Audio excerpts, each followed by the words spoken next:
بسم الله الرحمن الرحيم. بسم الله الرحمن الرحیم الحمد للہ وکفا وسلام علی عبادہ الذین اصطفى اما بعد. عزیز طلبہ، نور الایضاح کتاب کی آج ہماری یہ کلاس نمبر 46 ہے، اور آج کی کلاس میں ہم اسی فصل کو آگے لے کر چلتے ہیں جو ہم نے گزشتہ کلاس میں جو بحث شروع کی تھی، فصل فی مکروہات الصلاۃ، کہ نماز کے مکروہات کے بیان میں کون کون سی چیز نماز کے اندر مکروہ ہے اور کون کون سی چیز جو ہے وہ نماز میں مکروہ نہیں ہے. جو چیزیں نماز میں مکروہ نہیں ہیں اس کی تفصیل انشاءاللہ آگے الگ فصل میں آ جائے گی. فی الحال ہم مکروہات نماز پڑھ رہے ہیں. فرماتے ہیں یہاں سے تک ہم نے مکمل کیا تھا،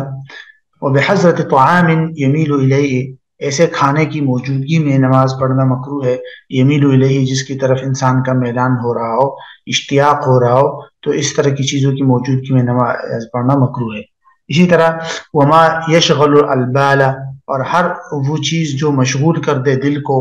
ویخل بالخشوع، اور خشوع کے اندر خلل ڈال لے، ایسی چیزوں کی وجہ سے یا ایسی چیزوں کی موجودگی میں نماز پڑھنا بھی مکروہ ہے. مثلا جہاں کوئی کھیل ہو رہا ہو، کوئی شور ہو، کوئی کام ہو رہا ہے، اس کی طرف توجہ ہو سکتی ہے، تو ایسی جگہ پر نماز پڑھنا مکروہ ہے. اس طرح وعد الآیہ، قرآن مجید کی آیات کو شمار کرنا نماز میں، والتسبیح، اور تسبیحات کو شمار کرنا، بالید، ہاتھوں سے شمار کرنا مکروہ ہے. بعض علماء نے لکھا ہے کہ اگر کسی کو سخت مجبوری ہو اور مثلا اس کو تسبیحات یاد کی گنتی یاد نہیں ہوتی یا آیات وغیرہ کی، تو اور ضرورت پڑ جائے تو اس طرح عمل کرے کہ مثلا انگلی جہاں پر ہے اسی جگہ انگلی کو دبا کر رکھے،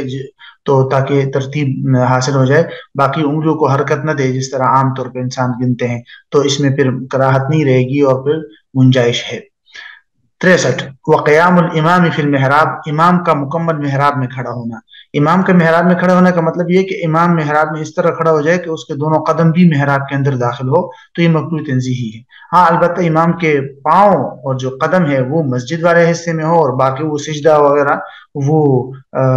محراب میں کرتا ہے تو وہ پھر مکروہ نہیں ہے. او اعلی دکان، یا محراب امام کا کسی دکان کے اوپر اونچی جگہ پر کہتے ہیں کہ کھڑا ہونا، یہ بھی مکروہ ہے. اب الارض وحدہ، یا کسی ایسی زمین پر کھڑا ہونا اکیلے. ان دونوں صورتوں کا ذرا مطلب آپ سمجھیے گا. کہتے ہیں کہ جماعت کی نماز میں اگر امام اکیلا کسی بلند مقام پر کھڑا ہے اور باقی مقتدی نیچے ہیں تو یہ مکروہ تحریمی ہے. آپ صلی اللہ علیہ وسلم نے اس سے ممانعت فرمائی ہے. اسی طرح مقتدی بلند مقام پر کھڑے ہو، امام نیچے ہو، تو یہ بھی مکروہ ہے، اس میں امام کی ایک قسم کی تحقیر ہے. تو الارض وحدہ کا یہی مطلب ہوتا ہے کہ ایسی جگہ پر جو الگ اس میں امام کھڑا ہے تو پھر یہ مکروہ ہے. ہاں امام کے ساتھ کچھ مقتدی بھی کھڑے ہیں تو پھر اس میں کراہت نہیں رہے گی. تو یہ ہے اس صورتحال کا مطلب. دکان، یہاں جو لفظ استعمال ہوا ہے بعض نسخوں میں مکان کا لفظ استعمال ہوا ہے. بہرحال مراد یہاں اس سے مکان مرتفع ہے، یعنی کوئی بھی بلند جگہ جو جس میں انسان کھڑا ہو. 66 والقیام خلف صف فیہ فرجۃ، ایسی صف کے پیچھے کھڑا ہونا جس کے اندر کشادگی موجود ہو. مثلا اگلی صف میں جگہ موجود ہے، اس کے باوجود آپ اس میں کھڑے نہیں ہوتے ہیں اور پیچھے کھڑے ہوتے ہیں، تو یہ عمل بھی مکروہ میں آتا ہے. وَلُبْسُ ثَوْبٍ فِيهِ تَصَاوِيرٌ، اور ایسے کپڑے پہن کر نماز پڑھنا کہ جس میں تصاویر ہو، یہ بھی مکروہ ہے. یعنی نماز پڑھنا مکروہ تحریمی ہے جس میں تصویر ہو، جاندار کی تصویر مراد ہے. اگر غیر جاندار کی تصویر ہو تو پھر اس میں نماز مکروہ نہیں ہے. اور تصویر کا مطلب یہی ہے کہ اس میں مکمل طور پہ جاندار کی تصویر ہو، مکمل چہرہ ہو، یا یہ ہے کہ اس کی مکمل ڈھانچہ وغیرہ اس طرح بنا ہوا ہو کہ سارے اعضاء نمایاں طور پر معلوم ہو اور مکمل طور پر جاندار کی تصاویر نظر آئے، اور اتنا بڑا ہو کہ زمین پر رکھ کر انسان دیکھے تو تب بھی محسوس ہو کہ یہ جاندار کی تصویر ہے، تو پھر اس میں نماز پڑھنا مکروہ ہے. وَأَن يَكُونَ فَوْقَ رَأْسِهِ أَوْ خَلْفَهُ أَوْ بَيْنَ يَدَيْهِ أَوْ بِحِذَائِهِ سُورَةٌ، یہ یہاں سے ہے یہاں تک. کہتے ہیں کہ کسی کے انسان ایسی جگہ نماز پڑھ رہا ہے کہ اس کے سر کے اوپر کوئی مقام ایسا ہے، چھت وغیرہ کہ جس میں تصاویر ہے، یا اس کے پیچھے ہیں یا اس کے سامنے، او بحذائه، یا اس کی سیدھ میں کوئی تصویر وغیرہ ہے، تو پھر ایسی صورت میں وہ مکروہ ہے. لیکن جیسے کہ ہم نے ابھی پڑھا کہ اگر تصویر جو ہے وہ چھوٹی ہے پھر بھی گنجائش ہے، الا ان تکون صغیرتن، مگر یہ کہ وہ چھوٹی ہو تو پھر گنجائش ہے۔ چھوٹی کا کیا مطلب ہے کہ آپ زمین پر رکھے اس کو اور آپ کھڑے ہو جائے اور آپ کو نظر نہیں آ رہا کہ یہ مکمل جاندار کی تصویر ہے تو وہ چھوٹی ہے، اگر نظر آئے پتہ چلے کہ کیا چیز ہے تو پھر وہ بڑی ہے۔ اسی طرح مقطوعۃ الرأس، سر کٹا ہوا ہو اس کا، تصویر کا سر کٹا ہوا ہو تو اس طرح کی صورتحال میں بھی پھر اجازت ہے، مکروہ نہیں ہے۔ او لغیر ذی روح، یا غیر جاندار کی تصویر ہو تو پھر ایسی صورت میں ان تمام صورتوں میں گنجائش ہے۔ وَأَن يَكُونَ بَيْنَ يَدَيْهِ تَنُّورٌ، کسی آدمی کے سامنے، نمازی کے سامنے جو ہے وہ تنور ہے جس میں آگ جل رہی ہو، اس کے سامنے نماز پڑھنا مکروہ ہے۔ علماء نے اس کی وجہ یہی لکھی ہے کیونکہ اس میں مجوسیوں اور آتش پرستوں کے ساتھ مشابہت ہے۔ او قانون فیہ جمر، یا کسی کی نماز پڑھ رہا ہے اور اس کے سامنے کوئی انگیٹھی ہے اور اس کے اندر انگارے ہیں تو اس کے سامنے نماز پڑھنا مکروہ ہے، قانون انگیٹھی وغیرہ کو کہتے ہیں۔ او قوم نیام، یا ایسی جماعت ہے، ایسے لوگ ہیں جو سو رہے ہیں تو ان کو یعنی ان کو سامنے رکھ کر نماز پڑھنا یہ بھی مکروہ ہے۔ تو علماء نے اس کی جو ہے مختلف وجوہات بیان کی ہے۔ بہرحال اس میں نماز کے اندر خلل کی بھی بات آ سکتی ہے اور بھی کوئی اس طرح کی وجوہات ہیں جو جس کی وجہ سے اس کو مکروہ قرار دیا گیا ہے۔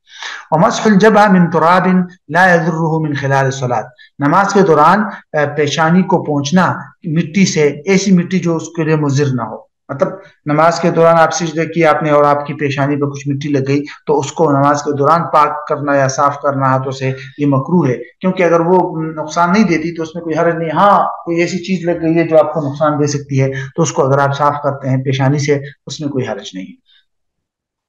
اسی طرح وتعین صورت لا يقرأ غیرها الا لیسر علیہ او تبرکا بقراءۃ النبی صلی اللہ علیہ وسلم، کہتے ہیں کسی صورت کا اس طرح مقرر کرنا کہ اس کے علاوہ اور کوئی صورت پڑھے گا ہی نہیں، ہاں آسانی کے لیے اپنے اوپر آسانی کرتا ہے یا تبرک کے خیال سے نبی کی قرات کے ساتھ تبرک کے طور پہ اس طرح کرتا ہے۔ یعنی امام اور منفرد کے لیے فرض کی 2 رکعتوں، وتر، نوافل وغیرہ کی ہر رکعت میں جو سورہ فتح پڑھنا تو واجب ہے، اس کے علاوہ مخصوص صورت کو پڑھنے کے علاوہ کوئی بھی مقام جو ہے وہ آپ پڑھے، اور کسی صورت کو اگر آپ متعین کرتے ہیں کہ اس کے علاوہ اور کوئی نماز نہیں پڑھوں گا صرف اور صرف اپنے اوپر آسانی کے لیے، جس طرح عمومی طور پر لوگ سورہ اخلاص پڑھتے ہیں، یا اس طور پر کہ آپ صلی اللہ علیہ وسلم نے چونکہ انہی صورتوں کی قرات زیادہ کی ہے تو میں بھی صرف یہی کروں گا، اس چیز کو علماء نے مکروہ لکھا ہے کہ اس طرح جو ہے اس طرح نہ کرے، بلکہ قرآن مجید کی کسی بھی جگہ سے جو ہے وہ پڑھے، صورتیں پڑھے، کوئی بھی قرات کے کوئی مقام پڑھے۔ وترک اتخاذ سترۃ فی محل یظن المرور فیہ بین المصلی، اور کہتے ہیں کہ سترہ چھوڑ دینا، یعنی نمازی سترہ رکھنے کو چھوڑ دینا ایسے مقام میں یظن المرور فیہ جس میں یہ گمان ہو کہ کوئی گزرے گا اس میں، بین ید المصلی نماز پڑھنے والے کے سامنے، یعنی آپ ایسی جگہ نماز پڑھ رہے ہیں کہ آپ کو یہ گمان ہے کہ بھئی یہاں سے لوگ گزرتے رہتے ہیں اور میرے سامنے لوگ گزر سکتے ہیں، تو اس کے باوجود آپ اپنے سامنے کوئی سترہ وغیرہ نہیں رکھتے اور آپ نماز پڑھتے ہیں تو یہ مکروہ ہے آپ کے لیے، کیونکہ آپ کے سامنے گزرنے والوں کے لیے بھی مشکلات ہے، کوئی گزرے گا تو اس کو گناہ بھی ہے، تو اس لیے سترہ نہیں چھوڑنا چاہیے۔ سترہ یہ ویسے تو اس کا معنی پردے کے آتے ہیں، لیکن یہاں اس کا مطلب ہے کہ نماز پڑھنے والا نماز جو ہے اپنے سامنے کوئی ایسی چیز رکھ لیتا ہے تاکہ اس چیز کے آگے پر لوگ گزرنا آسان ہو۔ اس پر آگے الگ باب آ رہا ہے انشاءاللہ فصل، تو اس میں ہم اس کو پھر دیکھ لیں گے، یہ بلکہ یہ آ رہی ہے فصل۔ فرماتے فصل فی اتخاذ السترہ ودفع المار بین یدی المصلی، یہ فصل ہے سترہ رکھنے کے بیان میں اور نماز پڑھنے والے کے سامنے گزرنے والے کو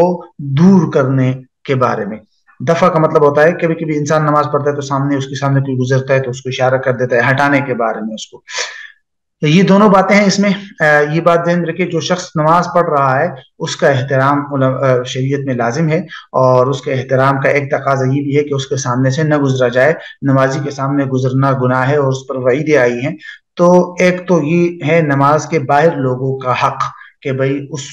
نمازی کا حق آپ پر یہ ہے، آپ لوگوں پر، کہ آپ اس کی تعظیم کریں، آپ اس کا خیال رکھیں، اس کے سامنے اس طرح نہ گزرے، اس سے اس کی خشوع پہ فرق پڑتا ہے، اور یہ امام نماز پڑھنے والے اور نماز کی تعظیم کے خلاف ہے۔ یہ تو عام لوگوں کے لیے ہے۔ جہاں تک نمازی کی بات ہے تو اس کے لیے بھی یہ ہے کہ وہ ایسی جگہ نماز پڑھے جہاں لوگوں کا آنا جانا نہ ہو، گزر نہ ہو، تاکہ اس کے سامنے لوگ نہ گزرے. اور اگر ایسی جگہ ہی نماز پڑھنے کی ضرورت پڑ جائے تو پھر اپنے سامنے کوئی ایسی چیز رکھے، کوئی سترا رکھے، تاکہ اس کے آگے لوگوں کے لیے گزرنا آسان ہو. سترا کی پھر علماء نے مقدار لکھی ہے، کم از کم مقدار یہ ہے کہ ایک انگلی کے موٹائی میں ایک انگلی کے برابر ہو، اور لمبائی میں کم از کم 2 بالشت کے برابر ہو، یعنی 1 ذراع کے برابر.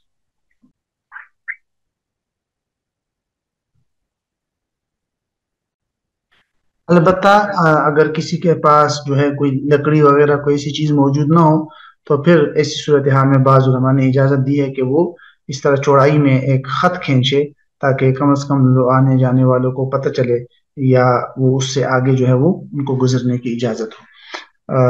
بہرحال یہ سترے کے بارے میں ہے یہ فصل. تو سب سے پہلے تو سترے کا حکم بیان کریں گے یہاں سے ان 3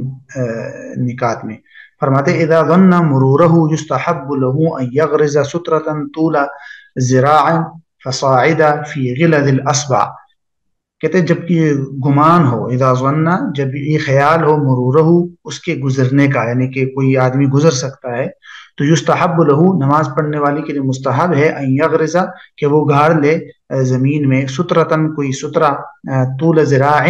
جو لمبائی میں 1 ذراع تقریباً 2 بالشت کے برابر ہو، فصاعدا یا اس سے بھی زیادہ، اور فی غلظ الاصبع 1 انگلی کی موٹائی کے برابر. تو اس میں وہی 2 باتیں ہیں کہ اگر ایسی جگہ نماز پڑھ رہے ہیں جس میں گزرنے والے کا امکان ہے تو پھر آپ سترا لگائیں، اور سترا لمبائی میں کم از کم 2 بالشت ہو، اس سے کم جو ہے وہ کافی نہیں ہے، اور چوڑائی میں وہ 1 انگلی کی موٹا ہونے کے برابر. کوئی بھی چیز رکھی جا سکتی ہے، کوئی موٹی سی لکڑی ہو، کوئی بھی اور چیز ہو جس کو سامنے رکھے. وہ سنت، اور سنت طریقے اس کا کیا ہے کہ یقرب منها سترے کے ذرا قریب کھڑے ہوں، ويجعلها على احد حاجبيه اور دونوں جو بھوئیں ہیں ان میں سے کسی ایک کے سامنے رکھے. اکثر علماء نے یہ بھی لکھا ہے کہ اپنے دائیں بھوئیں کے اور جو ابرو ہے انسان کی آنکھ کے اوپر اس کے دائیں آنکھ کے سامنے سترہ بنائے. ولا يصمد اليها صمدا اور اس کی طرف زیادہ توجہ نہ کرے کہ ایسا محسوس نہ ہو کہ وہ اسی لکڑی جو عام سامنے گاڑی گئی ہے اسی کو سجدہ کر رہا ہے، اس کو زیادہ توجہ نہ رکھے. وَإِن لَمْ يَجِدْ مَا يَنْصِبُهُ اگر وہ نہ پائے کوئی ایسی چیز جس کو وہ وہاں نصب کر لے تو فَلْيَخُطَّ خَطًّا طُولًا پھر لمبائی میں ایک خط کھینچے. وَقَالُوا اور بعض فقہاء نے یہ لکھا ہے کہ بِالْعَرْضِ مِثْلَ الْهِلَالِ چوڑائی میں کھینچے ہلال کی طرح، چاند کی طرح. اگر کوئی لکڑی وغیرہ کوئی ایسی چیز موجود نہیں ہے تو پھر بعض علماء نے گنجائش دی ہے لکیر وغیرہ کھینچنے کو. البتہ امام صاحب اور امام محمد سے منقول ہے کہ بھئی خط وغیرہ کھینچنے کا کوئی اعتبار نہیں ہے، لیکن امام شافعی رحمہ اللہ اور بعض مشائخ متاخرین نے یہ ارشاد فرمایا کہ بھئی چوڑائی میں خط کھینچے چاند کی طرز پر تو وہ بھی کافی ہو جائے گا اس صورت کے اندر. حکم دفع المار اس میں یہ ہے کہ آپ کے سامنے اگر کوئی گزر رہا ہے تو کیا آپ نماز کے اندر اس کو روک سکتے ہیں، ہٹا سکتے ہیں ہاتھ وغیرہ سے یا اشارے سے یا نہیں. تو کہتا ہے المستحب ترک دفع المار، مار کا مطلب ہوتا ہے مر یا مر سے اس میں فاعل ہے گزرنے والا. تو کہتا ہے مصلی کے سامنے جو گزرنے والا شخص ہو مستحب یہ ہے کہ اس کے ہٹانے کو چھوڑ دیا جائے. ٹھیک ہے کہ اس کو کوئی توجہ نہ کی جائے، اس کو ہاتھ وغیرہ سے اشارہ نہ کیا جائے، بس گزر رہا ہے تو گزرنے دیں. نمبر 2 ورخص دفعه بالاشارہ اور رخصت دی گئی ہے، اجازت دی گئی ہے کہ اس کو آپ ہٹا سکتے ہیں اشارے وغیرہ سے یا تسبیح پڑھے آپ. وقرہ الجمع بینہما دونوں باتیں جمع کرنا مکروہ ہے کہ آپ اشارے بھی کریں اور تسبیح بھی کریں. نمبر 3 ويدفعه برفع الصوت بالقراءة اور کہتے ہیں کہ اس کو دفع کر سکتے ہیں آپ، ہٹا سکتے ہیں قراءت کی آواز کو بلند کر کے، کہ آپ قراءت کی آواز ذرا لمبی تیز کر دے، بلند آواز، تاکہ سامنے والے گزرنے کو محسوس ہو کہ یہاں نماز پڑھی جا رہی ہے اور رک جائے، تو یہ زیادہ بہتر ہے. وتدفعه المرأة بالإشارة اور عورت جو ہے وہ سامنے گزرنے والے شخص کو اشارے سے ہٹائے، او التصفیق یا تصفیق سے سامنے والے شخص کو جو ہے وہ ہٹائے. تصفیق کا کیا مطلب ہے وہ یہاں بتایا گیا ہے بظہر اصابع الجمنہ دائیں ہاتھ کے انگلیوں سے علی صفحۃ کف اليسرى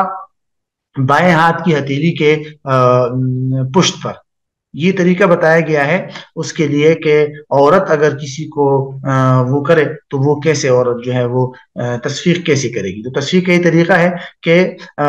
بائیں ہاتھ کی پشت پر دائیں ہاتھ کی 2 انگلیاں مارے تو اس طریقے کے مطابق یعنی دائیں ہاتھ کی انگلیوں کی پشت کو بائیں ہاتھ کی ہتھیلی کے کنارے پر مارے، اور اس سے تھوڑی سی آواز نکل جائے گی، اور اس سے جو ہے وہ سامنے والے مرد کو سامنے والا کوئی بھی گزرنے والا ہو تو وہ رک جائے گا۔ ولا ترفعوا صوتها لانها فتنه لانه فتنه، عورت اپنی آواز کو بلند نہ کرے قرات وغیرہ سے، کیونکہ یہ فتنہ ہے۔ عورت کی آواز کو علماء نے سطر میں لکھا ہے جہاں فتنے کا اندیشہ ہو، تو اس لیے عورت قرات وغیرہ تو آواز بلند نہ کرے، البتہ اشارہ یا تصفیق ان دو چیزوں سے جو ہے وہ گزرنے والے کو روک سکتی ہے۔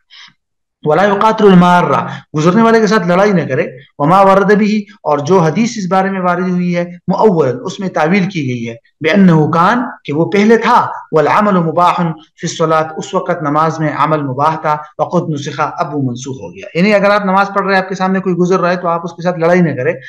اگرچہ ایک حدیث کے اندر اس طرح کی الفاظ آئے ہیں، جیسے یہ دیکھیے حاشیے میں ہے اذا كان احدكم يصلي فلا يدع احدا يمر بين يديه وَلْيَدْرَأَهُ مَا اسْتَطَاعَ فَإِنْ أَبَى فَلْيُقَاتِلْهُ فَإِنَّهُ شَيْطَانٌ، اگر وہ انکار کرے تو اس کے ساتھ قتال کرے، حالانکہ صحیح مسلم میں ہے یہ حدیث، لیکن علماء نے لکھا ہے کہ وہ ابتدائی اسلام میں تھا، جو اس وقت نماز کے اندر عمل کثیر کی اجازت تھی اور بات کرنے کی یا اس طرح کے کاموں کی اجازت تھی، تو اس وقت اجازت دی گئی تھی، لیکن بعد میں چونکہ نماز کے اندر اس طرح باتوں کی اور اس طرح کے کاموں کی اور عمل کثیر کی اجازت منسوخ ہو گئی، تو اب جو ہے وہ اجازت نہیں ہے، وہ اس حدیث کا تعلق ابتدائی اسلام کے ساتھ ہے، اب جو ہے وہ بات منسوخ ہو گئی ہے۔ تو بہرحال یہ ہے سترے کے بارے میں جو چند ضروری احکامات تھے۔